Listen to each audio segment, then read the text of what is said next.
Pada tahun lepas, FS4A telah menganjurkan bengkel FS4A di Zon Selatan Negeri Sarawak. 2 bulan kemudian, kami kembali ke lapangan melawat 11 buah sekolah terpilih di Zon Selatan untuk melihat bagaimana idea-idea kecil yang pernah dicetuskan kini berkembang menjadi projek berimpak dan memberi manfaat nyata kepada komuniti setempat.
Sekarang ni dia berkembang dengan solar panel yang ada rumah.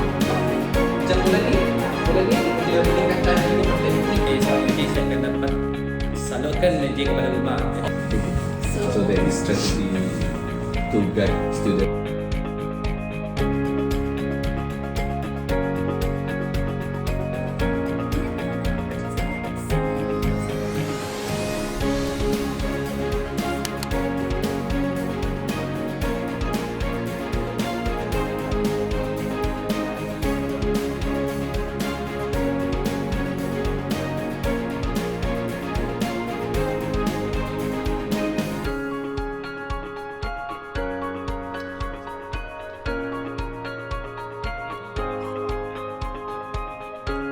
Dari bilik darjah ke arah transformasi negeri, perjalanan kami tim FS4A di sini berakhir. Namun misi mereka untuk membangunkan Sarawak baru sahaja bermula. Terima kasih Sarawak, sehingga kita bertemu lagi.